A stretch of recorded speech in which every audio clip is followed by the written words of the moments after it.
Right, we said no more Hiltis on for repair. Obviously somebody didn't get that memo, because we've got another one landed on here. Again, TE905AVR. The only reason having a wee look at this one, because it might just be a simple fix. Customer says it's starting, running, sounds fine, but it just stops a few seconds after you switch it on. That is a common problem with this particular model.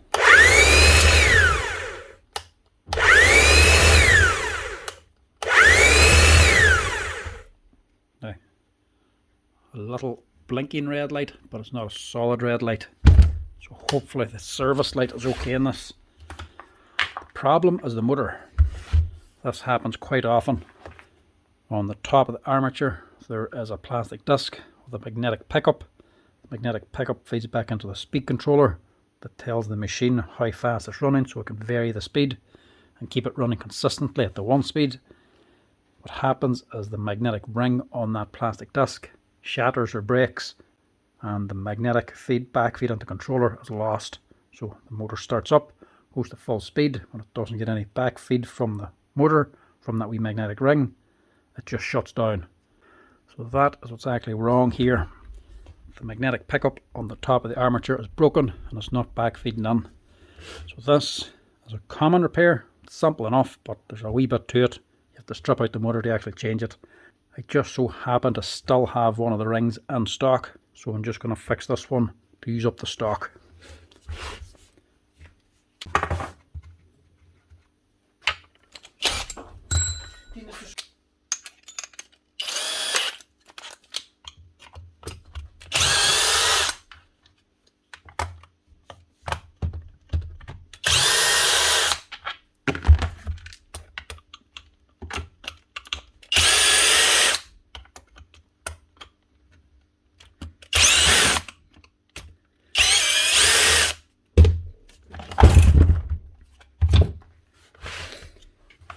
Now you always know once that wee tackle is gone, because little bits of it will come flying out and slap you in the face.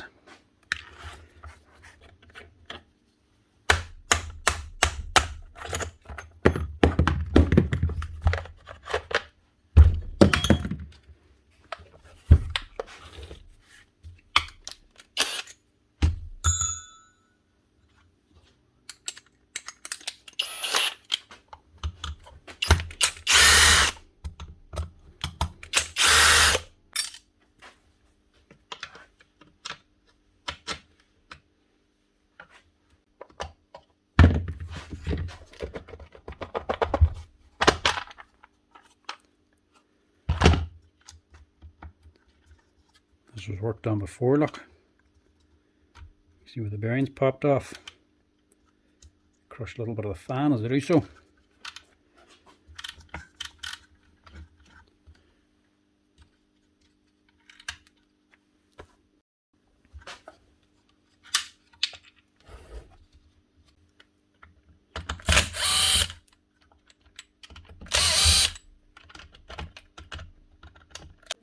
You have to take the bearing off to get the fan off, to get the clearance, to take this here whole brush holder off. But I'm going to see if I can just leave it as is and just press it off. To get the armature out, you have to actually press it from the other side. And this is where it gets a little bit messy. So this is going to be full of oil.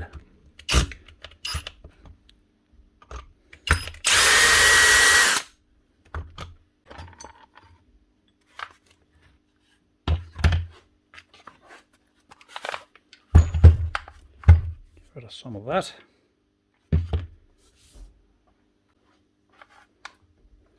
There's not a massive amount on it.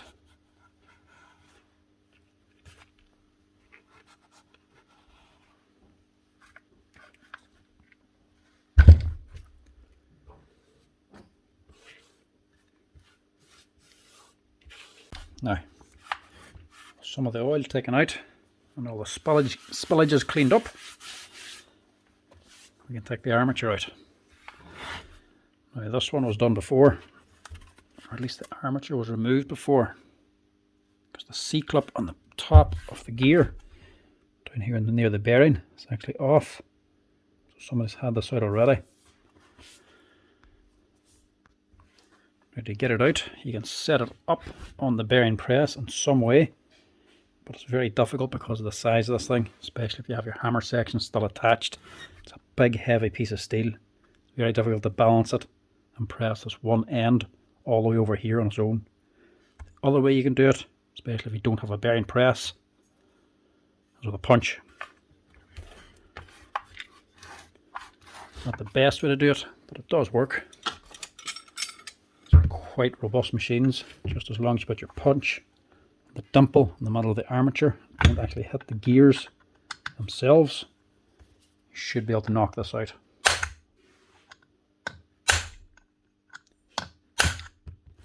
And as well, I'm only just doing this straight away because the circlip is already removed. If your circlip is still on it, you have to get rid of that before you can knock out the actual gear or the armature.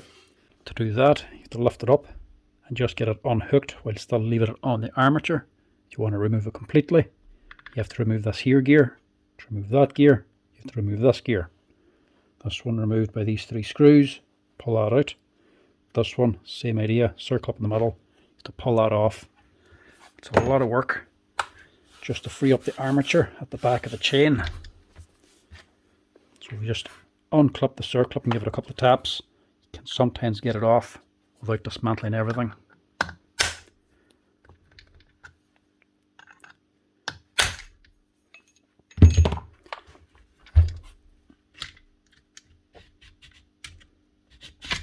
There we go. One armature. One wee circlip. Holding it on.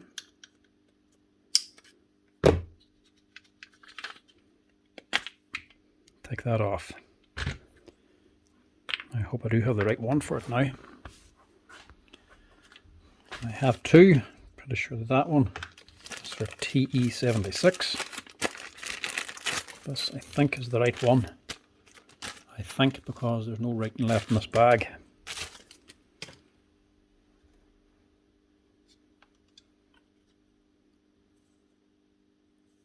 Looks the part anyway. You can see what's missing. That's your band that was sitting inside of here. This here is actually your magnetic pickup. So that's actually magnetic. A bunch of little segments inside. Basically acting like a digital encoder. So that turns the controller on your motor. That's part of it here. Picks up on this rotating and is able to work out how fast the machine's going, so we can increase or decrease the speed to give you the best performance out of the hammer. So that is the only part we need. If you're looking to buy one or order one, it's called an insulated washer. The part number for it is 234104. So the side with these wee fins on it, these wee supports. That side's plain, this side has these wee rubs. They face towards the motor or toward the windings. And don't bend it because it is quite brittle. This magnetic ring will break again if you bend it at all. And then again, to hold it on, circlip over the top.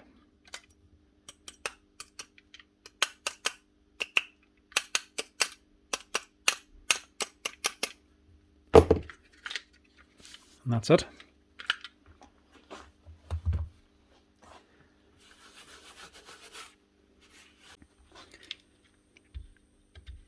Now, I may have taken this out in one piece. It's not going back in one piece. This ring's now a little bit thicker, so it's going to snag on this here flat edge. Plus the armature's going to slag there too, and it won't be able to bend in to actually get into the bearing again. So the only way to get it back together is to actually take out this field box as well. And we'll also have to take the fan off the motor. But we may as well do this anyway, simply because this part did break. So the pieces are still going to be inside. We'll clean that. Normally I'd say to give this a good wash down as well. There's no real pieces on it. And you can clearly see there's nothing else on it. I'll just give it a quick wee brush here. That's as much as I'm going to do, because I want to do as little to this as possible. Because I really do not want to be doing much work with Hiltis. Get this up and running and that'll do it.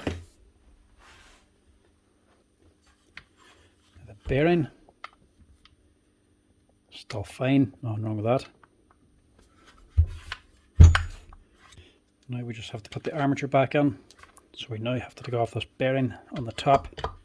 We can do that safer now by putting the splitters onto the fan and pushing the fan and the bearing off together.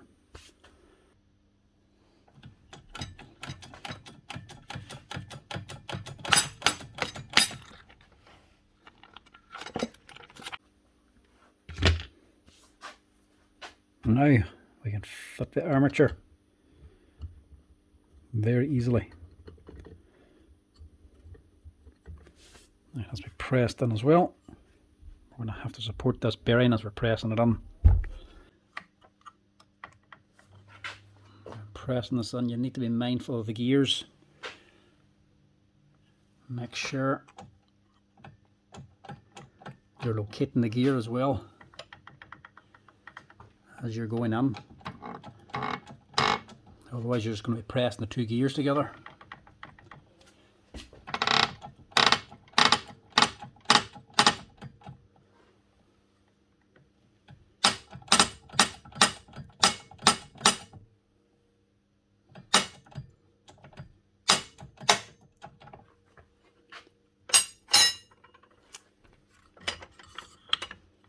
That's her.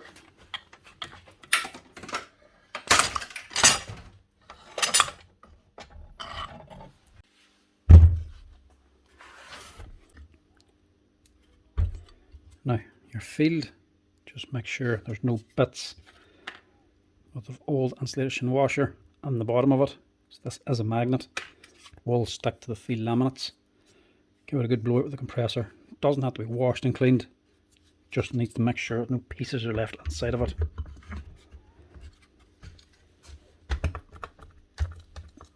It just presses in.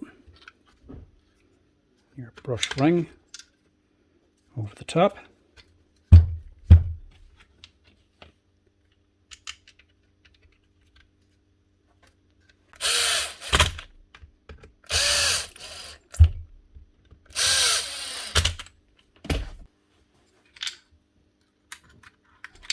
And you can install your brushes again.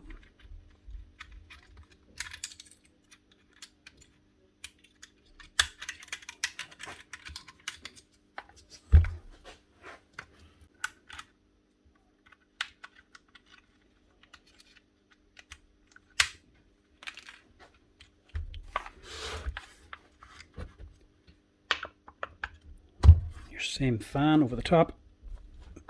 Push that on. And I'm going to reuse the same bearing because there's nothing wrong with that. Just press that on the bearing press.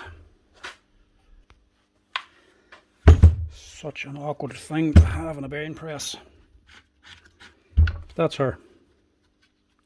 So the motor section back together. The wee spring washer still stuck up on here. Wee ring spring for pressing down on the armature bearing.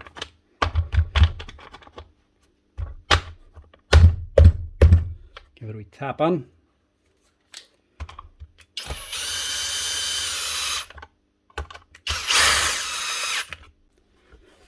And on your other side,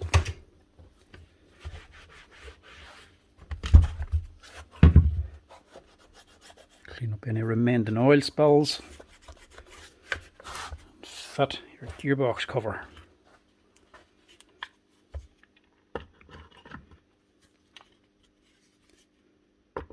sure oil seals are located correctly, and if broken, replace it.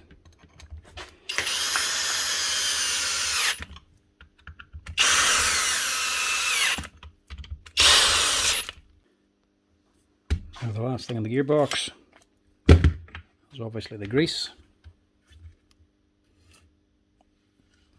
or the oil, Hilti turn pull oil. Don't go thinking you have to put much into this. This only takes around 20 ml.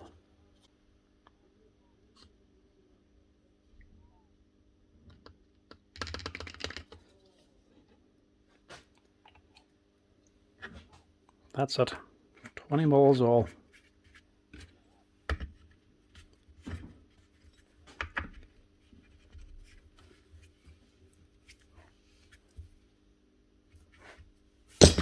Now, that's a few bits.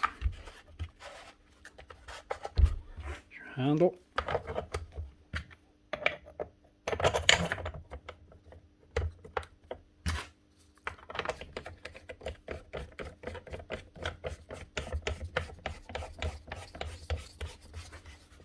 Your side D handle. And your back handle.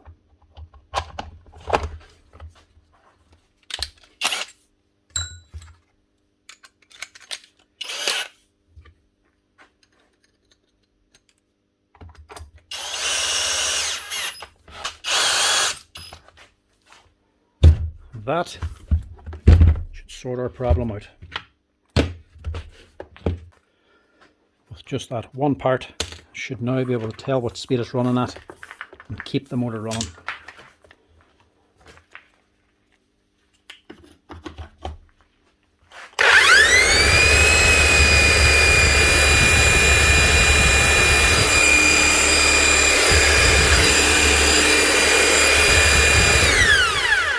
That's her.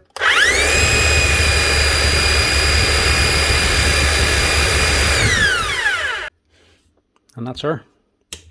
Simple as that. To get a TE905 AVR Hilti hammer up and running continuously again. No more shutting down after 1 or 2 seconds.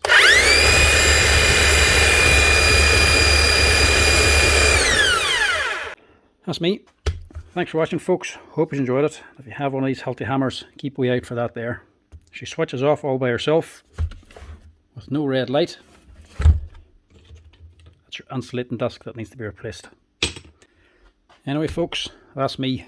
Thanks for watching. If you're liking the tool repair videos, be sure to hit the wee like and follow button down at the bottom there and help us out. If there's any questions, be sure to drop us a wee comment down below. Thanks for watching. Cheers.